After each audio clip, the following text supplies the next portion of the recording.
I recently read Thinking in Bets by Annie Duke. In the game of poker, a professional like Annie Duke can lose to a player who's making worse decisions. But if Annie continues to make high-quality decisions over the course of many games, she will come out ahead. The same is true in life. When you invest your money, you might get unlucky with one or two investments and lose money. But if you consistently make high-quality decisions over the course of many years, you will exceed your financial goals and stop worrying about money. If you consistently make high-quality decisions in your career, you might get unlucky and laid off in a downturn, or get passed over for a promotion. But in the long run, you'll find a role that suits you and have a rich and fulfilling career. In Thinking in Bets, Annie Duke explains principles from the game of poker that we can apply to our everyday decisions to greatly increase the quality of our decisions and thereby increase the quality of our lives. The first principle is to see every decision you make as a bet. Think of a future prediction you're fairly certain of. Maybe you're certain the stock market will continue to go up or down. Maybe you're certain the project you're working on will be successful. Now imagine someone walking up to you and saying, "Want to bet?" That person is asking you to wager a significant amount of money on your assumptions. If you're like most people, you'll start to second guess your assumptions and beliefs for fear of losing that bet. You might wonder, what information am I missing? What does this person know that I don't? How might I be wrong? When a poker player like Annie Duke thinks she has the winning hand, she's forced to bet on that hand, and that in turn makes her a better decision maker. She stops herself from carelessly pushing all her chips into the pot and starts to accurately assess her beliefs and assumptions. The first step to increasing the quality of our decisions is to increase the accuracy of our beliefs and assumptions. How can you be confident that you're making the right decision? Poker players face this question all the time, and they have an easy answer. If a bet, that is a decision, has a positive expected value, then it's a good bet. Let me show you what I mean. If you were playing a hand of Texas Hold'em poker with 8 other players, after several rounds of betting, it's down to you and one other player. There is $150 in the pot that you could win, and you believe that there is a 40% chance that your opponent is bluffing based on your opponent's past behavior. If your opponent bets $50, making the pot $200, what should you do? Well, since you have a 40% chance of winning $200, your expected value is 40% of 200, which is $80. Since the expected value of $80 is greater than the $50 you need to invest, you should call his bet because you have a positive expected value. If you call and your opponent turns over the winning hand, proving he wasn't bluffing, you should still be confident that you made the right decision. Because if you made that same decision in that same situation a million times, you would make money. The same logic can apply to your life. If you calculate the expected value for decisions in your life, you can be confident that you're making the right decision. You just need to determine 3 things.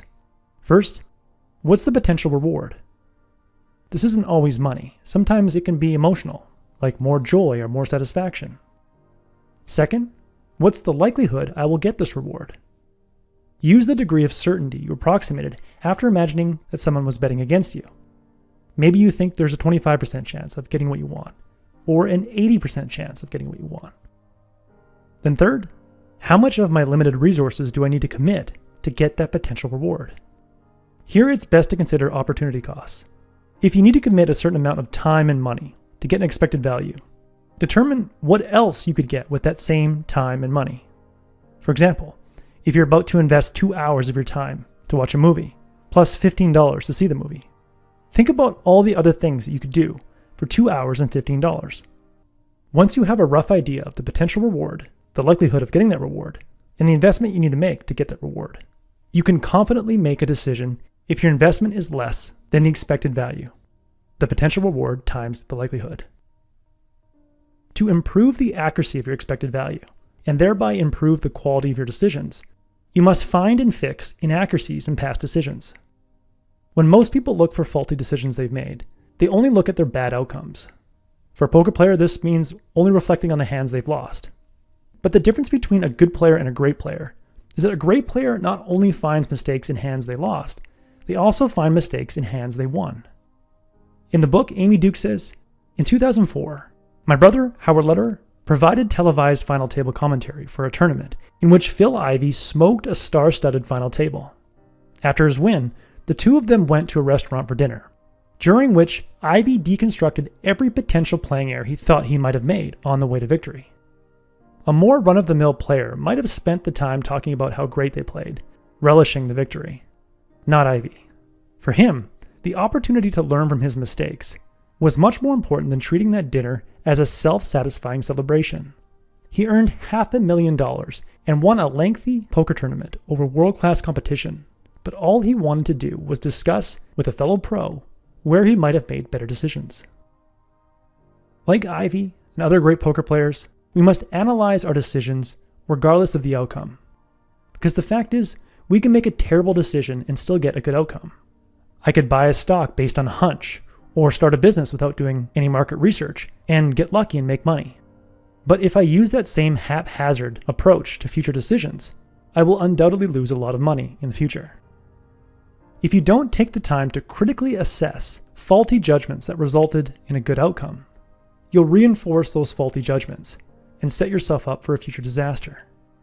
That's why it's important to develop the following habit. When you get a good result in life, find at least 2 mistakes you made and admit them to a friend, a coworker, or your partner. Not only will this keep you level-headed, it will also help you make the shift from being results-focused to process-focused. You'll stop seeking short-term gains and increase your odds of long-term success. That was the core message that I gathered from Thinking in Bets by Annie Duke. Thinking in Bets will fundamentally change the way you look at the world. I highly recommend it.